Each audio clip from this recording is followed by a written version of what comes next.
Welcome back. With our episode 2, we're going to speak to one of my favorite people in the world, Mary, Mayor of Roxborough, the one and only. We're going to talk about some real life issues that sometimes can seem like they get a little bit serious, but with real life, that's sort of what you have sometimes. And it's good to talk about those things so that it doesn't seem so scary.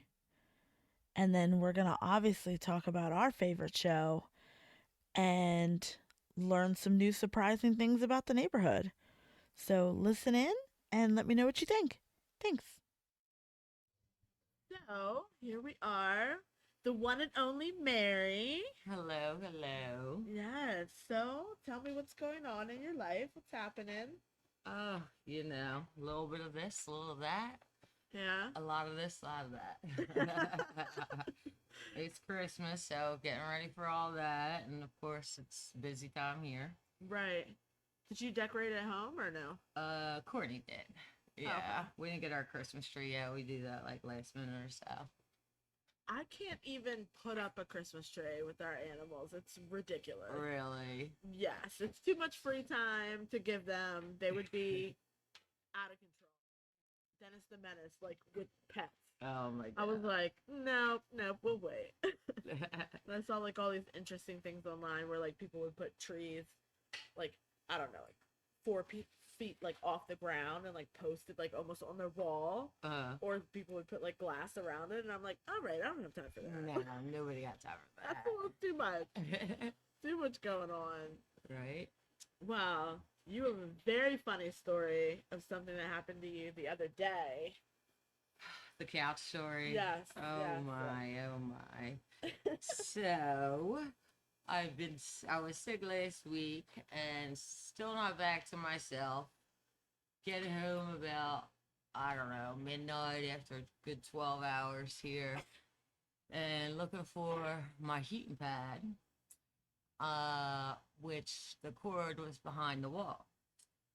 So, as I'm sitting on the couch, Lacey next to me, Courtney on the other side, not too light, all of us together. right. I decide to try and grab the cord from behind the wall, and next thing you know, my arm is stuck, and I am screaming like a banshee.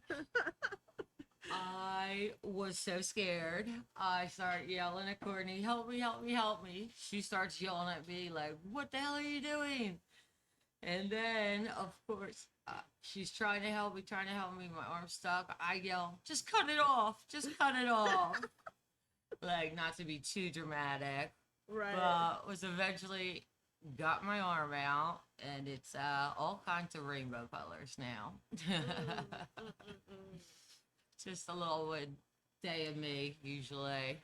Well, as I also share that pain of being immensely pale, I know bruising is so easy to happen too. Oh, I used to absolutely. get bruises like on my legs all the time, and people would be like, "What's wrong with you?" I'm like, "I don't know, life. I don't even know what happened to me. I don't even know how this happened. Right. I don't know." When I was little, I was like 1 or 2, and I fell into the creek trying to feed the ducks some bread. My mom and aunt apparently had like 9 or 10 of us down there, and I was the youngest. And I went to throw the bread into the ducks, Uh-huh. and my mom said I never let go. You're So, like, "Here we go, diving in." so I'm down there, and because the bread's still in my hand, all the ducks are pecking at me. My mom runs down, picks me up. Like I said, I'm like one maybe. Right. Picks me up, and blood all down the one side of my face. She thought the duck pecked my eyeball out. But if you look really close, you can see a little scar here Oh where wow. I hit a Okay. rock. Oh my god. So from that day forward, my family still to this day will call me Boo Boo because I've been constantly hurt my whole life. Oh my goodness. That's insane. Oh God. Oh, I got a lot of these stories. Well, I would love to if you're open to talk about um, your process on becoming pregnant as Okay. a couple. Yes. 'Cause that's definitely something that we've talked about, and that's something that I think more people struggle with than people know. Absolutely. Because there is a sort of a shadow behind it of, oh, if you can't get pregnant easy, that you're missing some part of becoming or being a woman or something, Absolutely. being complete. To speak to that though, I had a friend that was like one of the first married, and all the other friends started having kids. Right. Even the ones that weren't married were having kids. Right. And after years, and she has lupus, so she has autoimmune issues. Right. And I don't. I would say they were trying, but not trying. You know what I mean? Right. All those years, but she would just be so upset at everyone. When are you gonna have kids? When are you gonna have Right. kids? Like it's once you get married, you have to have kids, and like that's what sucks for me because it's hard for, like you said, it's hard for a lot of people. Right. Right. You know what I mean? And that society puts that pressure. I would say that that's just how it's supposed to be. And then you got, people like me, where me and my soon to be wife don't have the opportunities Right, as right. some other A little bit more struggle. heterosexuals. So we just started trying probably like 7, 8 months ago. Yeah. Give or take a break, 1 month or two. And we're doing a in-home insemination Right. where we, picked the cryobank and we picked a donor, and every month, Courtney will, have it timed out Yeah. where you get this big old tank with this little bitty tiny sperm in it that costs buku money. Right. And a slight chance. So it is difficult because, like I said, it's not cheap and it's a lot of stress, especially Right. on Courtney. Like, and I just feel like it sucks, Yeah, how expensive it is, really, really and sucks. how you're putting all your eggs in one basket there. Right. A ton of money out for the slight chance. Um, but we're gonna still keep motoring on, Yeah. keep trying. Now, are you guys doing the same donor every time, Uh, or you have like a group that you're like, anything from here will do? well, most of them are limited, with Okay. their sperm. So we used the same guy for the first few months, and then he was out. Right. So we have another guy that seems to have, a decent amount of specimens.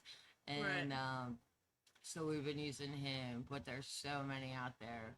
We just try to use someone like similar to myself, like blue eyes, brown hair. Right. Right. It's pretty cool though. They give you like baby picture, adult picture, Oh wow. Okay. all the medical history, if they have kids themselves, like Oh, learn, wow. you get to learn a lot about their education. So it's pretty neat how you can Okay. do this. Yeah, that is pretty in depth. And speaking on how you're talking about being extremely stressful, and that's like one things they say lead to not getting pregnant. And it's so ridiculous. I remember when we were trying to, like, actively trying to get pregnant, we did everything from like, taking your temperature every day, and you can get like that 30 pack of ovulating kits to see when you're ovulating. There's this thing that you would spit on and look into it like a kaleidoscope. And if your spit looked like a snowflake, then it meant like you could possibly be ovulating more. Like crazy down the rabbit I never hole. heard of that. And then I was like, this is driving me crazy. I can't pay this much attention to my organs here. Like, I've got work to do. Yeah, What's happening? exactly. It was insane. Insane. So it's just so ridiculous how society easily, as soon as you start dating, when are you gonna get married? Mm. After that, when are you gonna have kids? When are you gonna have another one? Yeah. Like, why don't you say, hey, what's going on with your life? Well, just an open-ended question. Don't be putting like these standards on me. But people say that all the time. Yeah. And someone like myself that's been married before, that marriage question always bugged me. Because Yeah. I always got that before the kids. So it helped out buffer it out a little bit. Yeah. They're like, when are you going to get married? I'm like, I don't know. But what do you know? And then when we got engaged, when are you getting married? What does it matter? You're not going to be at the wedding. Like, I don't even know what you're asking. Oh my God. Like, literally, it'd be like me and my closest, like, 2 or 3 friends. Like, we are not going to do the craziness of, like, Cinderella, let's walk down the aisle. I don't need that personally. Mm-hmm. There's obviously people that do and people that like that, and to each is their own. But the fact that we're like, this is what it is. When are you gonna get there? I'm like, get out my face. Exactly. Stop asking me. Yeah, ever since we got engaged, what, like a year and a half ago. Yeah. Every time, especially at work, all these customers, when you get married? When you get married? And like you said, oh, I'm invited to the wedding, right? So my answer to them all is, if you're paying for it, you could come. Right, You right, know? right. It's crazy. People just expect, like, oh, I want to go and have a party. But the problem comes after the wedding. Everybody's excited to see 2 people together, go to a party, get drinking, have food, whatever, take pictures. Nobody's checking back on these couples, especially like newlyweds that haven't been together for a long time. Yeah. Nobody checks back on them and says like, hey, how are you guys doing? Like, what's going on? Nobody's really supportive of their union. They just want to go to the party. Yeah. Which is also a frustrating part of mine. And I think that's jaded from seeing so many of my friends either get divorced or separate, because obviously hospitality is breeding ground for divorce. Definitely. And separation or issues or have you not. And it's so frustrating to see people get so excited and whatever, and I want to be like, are you gonna be here in like 6 months when we have our first argument? Are you gonna be there to be like motivating and like, you know, talking us into staying together and whatever you're supporting? And are you really gonna be doing that? Because then you can be at the wedding. Yeah, then you definitely. can be there. If you're not, then get out of here. I agree, definitely. People are just nuts, you know, or like you said, everyone wants to be part of the day, but right. you know, the ones that we would want there is the ones that we'll take back in 6 months. Right. Are truly there to celebrate you, the couple. Right. You know, celebrate and support. Right. That's huge.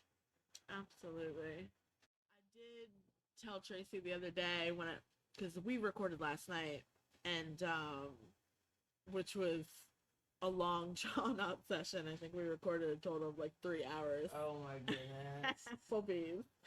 And so I'm driving past your mom's house, and I'm driving past your mom's neighbor, and I've always seen like those dinosaur statues, and I've always seen like the same row over there at the store at Harold's or Harolds. A whole lot. Yeah.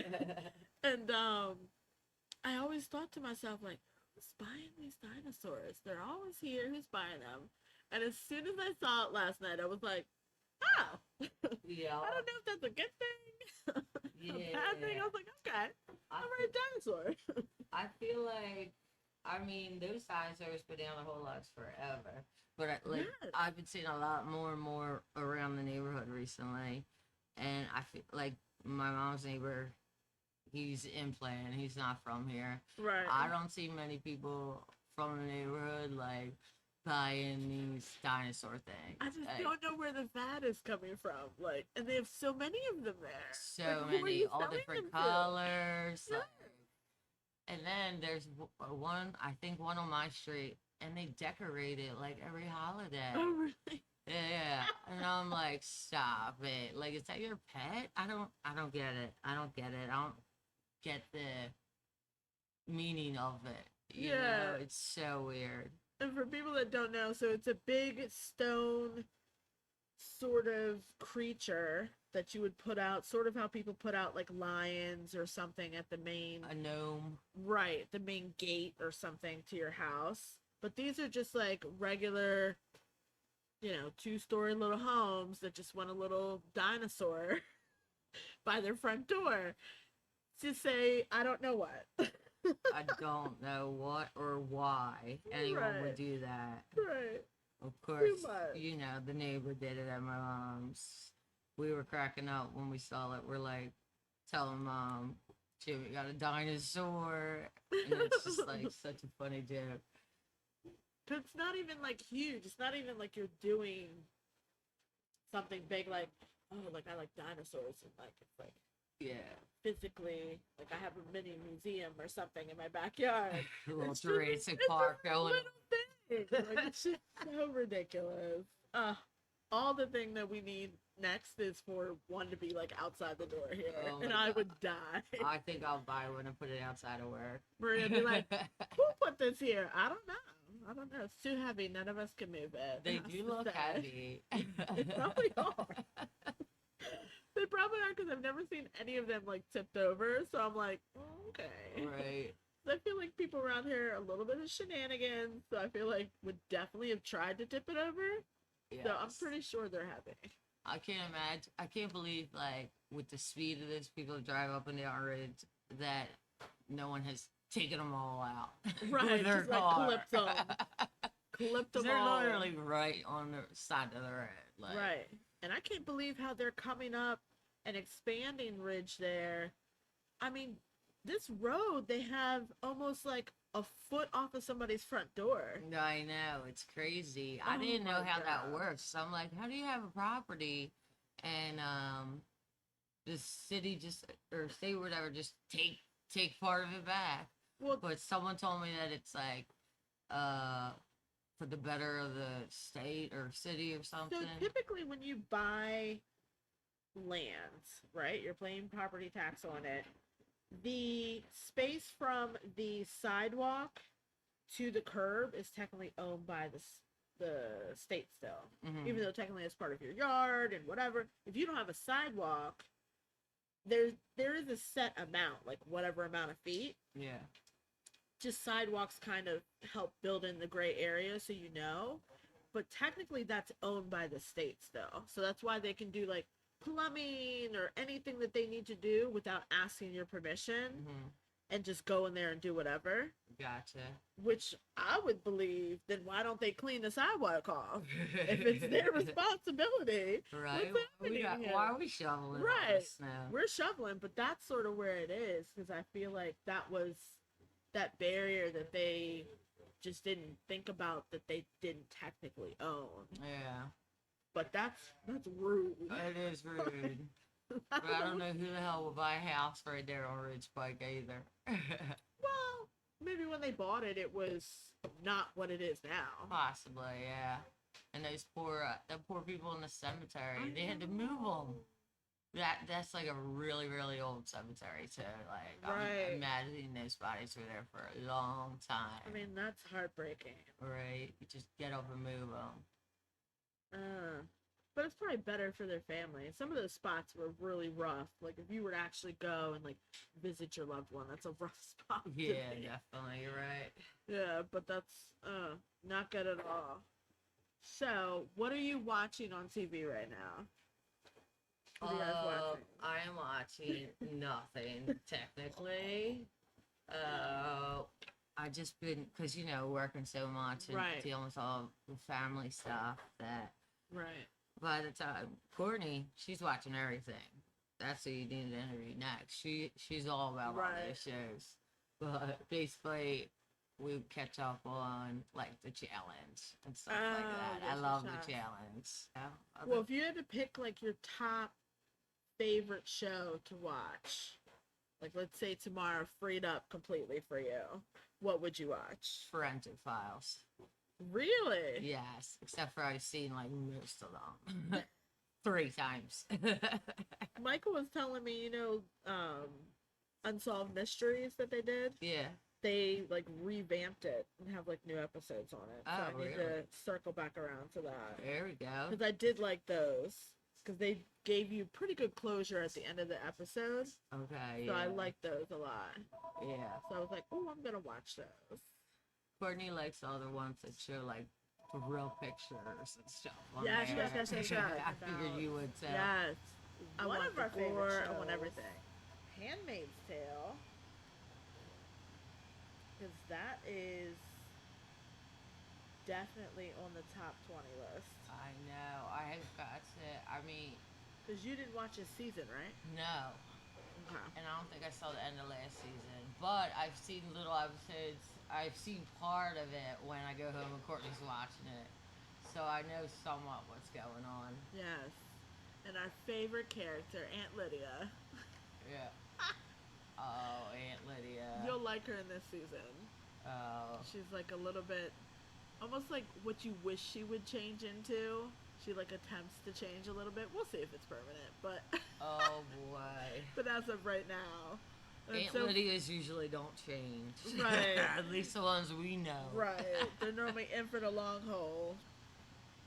But no, like something happens and like the one girl with the eye patch, when she hears her talking about like, why I can't believe this, and she's like, what are you talking about? You literally are like the worst. Why are you asking if I was treated poorly? What did you say Right? to me? It's like one of the girls was supposedly like raped because it was before she was 100% linked with someone. Yeah. So for her, she was like, oh, I can't believe this is happening. She's like, I get raped every day. What are you talking about? Oh my god. It was good. That I is was a like, wild oh my show. god. Wow, Aunt wow. Lydia, keep it together. Love it. Ah, Handmaid's Tale. I love it. Definitely got to see this season. Yes. The whole thing. Yes, and then we'll have to circle back around to that. Absolutely. 'Cause that's on the list. So right now we have The Crown as my top. We would have to put, I would say Handmaid's Tale would be number 2, Uh huh. and then third would be Bridgerton. Okay. Okay. Yeah, I'm pretty sure Courtney likes all three of those. I don't know about Yes. Bridgerton, but I know she likes The Crown and Yes. definitely hands with Ah. Also, we'll circle back around when you have seen this season of Handmaid's Tale. I will do my homework and report back. All right, girl. Well, thanks for coming on. Oh, thanks for having me. Yep. We'll hear more of you in the future. Oh, I sure hope so. And good luck with your podcast. I know you're going to kick butt with it. Thanks. All right, that's a wrap on episode 2. I hope you've enjoyed everything that you've heard, and look out for new episodes coming your way soon. Thank you.